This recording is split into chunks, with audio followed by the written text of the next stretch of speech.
off with our goals, we're going to start with our cognitive goal. We wanted to learn how to work together to maximize our group's final profit. We were hoping that we can learn to find out a way to stand out from other groups who are helping out the organization, and we intend to raise awareness and funds for it. In doing so, we will maintain a good relationship with each other. As you can tell from the pictures, the first one we weren't too familiar, but as the time goes on, we were able to work more efficiently together. Our second goal, the effective goal, we wanted at the end of the project that we would have the feeling that we positively impact the organization that we ended up helping. We wanted to be able to take our time to help these people who take their days every day in order to help these animals. In order to do so, we wanted to have that non-regret after this project was completed. We don't want to look back at anything.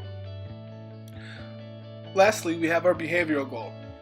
With this goal, we'd like to be able to attain at least $100 per person, totaling $700, so it's even throughout everyone within our group. We would like to also be able to work within a small but diverse group in order to help achieve and maintain our mission statement.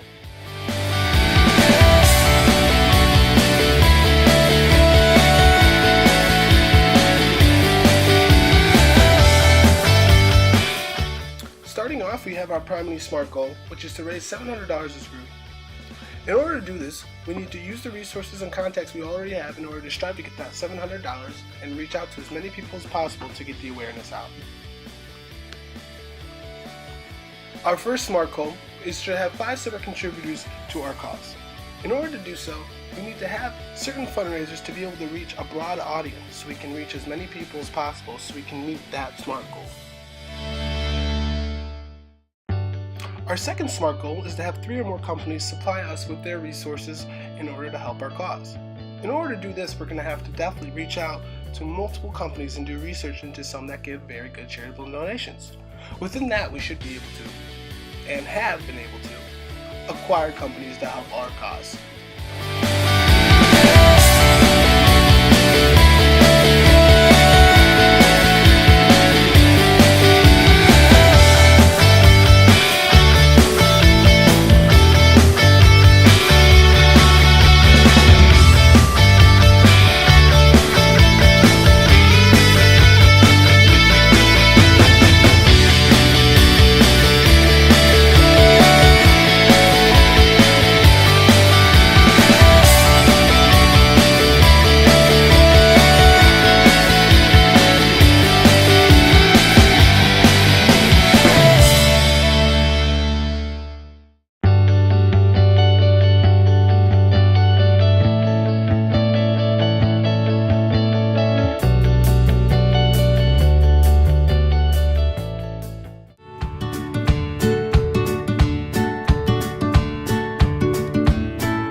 Andy, based on your experience over this entire season, what are some of the relational outcomes that you guys have experienced? Well, I'll start with some things that we could have done better. Firstly, we believe that we could have been far more productive during the beginnings of each of our meetings. We typically spent the first 10 or 15 minutes of each meeting just hanging out and talking before actually discussing the project at hand. We're all IT majors, so we all took some time to complain about our classes and things like that. Despite this, there are some things that we did do quite well. Perhaps more importantly was how reliable each of our group members was. Everybody took responsibility for their own goals and duties by completing them in a timely manner. We were all prepared for each meeting, having everything done that we were each assigned. So Adam, based on what we heard from Andrew, do you have anything to add to the relational outcomes that this group experienced throughout the semester? I think we had a bit of a problem with communication going on throughout the entire semester. You know, we solely really relied on GroupMe to talk about the projects, and we usually wait until about an hour or two before our group meetings happened, and so we kind of had a lack of communication, and all we could really do was just talk through text basically. But despite all that, we still managed to talk about our common goal that we had throughout the semester, and each member of our group, we had to make about $100 each to make about $700 total. But because we had, one common goal, it made up for our lack of communication. So we were able to effectively critique each other's ideas and methods of fundraising instead. So it kind of compensated for it.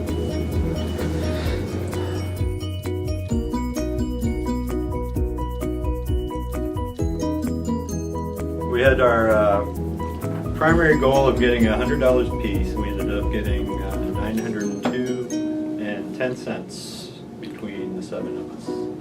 And one of the methods we used was doing a supply drive with going to different stores and asking for supply donations. And the first ones I went to was Farm and Fleet and Walmart, and basically I did like 2 a week, and then followed up with them afterwards, and ended up doing 6 altogether.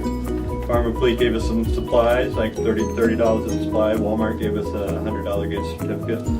Julasco and Kroger both gave us gift certificates. And A&B Garden Center again gave us some supplies. The only ones who stiffed us were Tractor Supply, and I'm kind of upset with them. Don't go to Tractor Supply, I don't like it. Adding on to what Dan said, actually, meeting our 2 SMART goals, we had those gift certificates, obviously, but we also had a couple of monetary donations from 2 very nice companies called eGate, as well as Stateside Underwriting. Stateside Underwriting. Definitely, they both contribute to us meeting those SMART goals, but with meeting most of our SMART goals, we also did not achieve a couple of our fundraisers we wanted to do. One of our fundraisers was a t-shirt drive, and in which was unsuccessful because it's hard to get people to buy t-shirts that they don't even like. But other than that, we reached most of our SMART goals, and that was the only real one that we did not accomplish.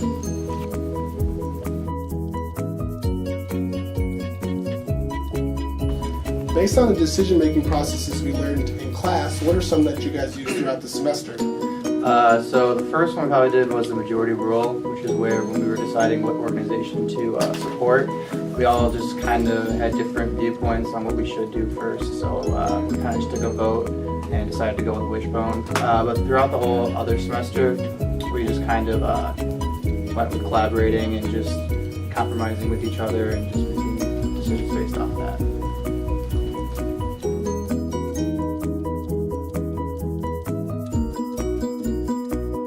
Satisfied? I'm satisfied. I'm pretty satisfied. Are you satisfied? I would agree. I'm pretty satisfied. Are you satisfied? Yes, I am.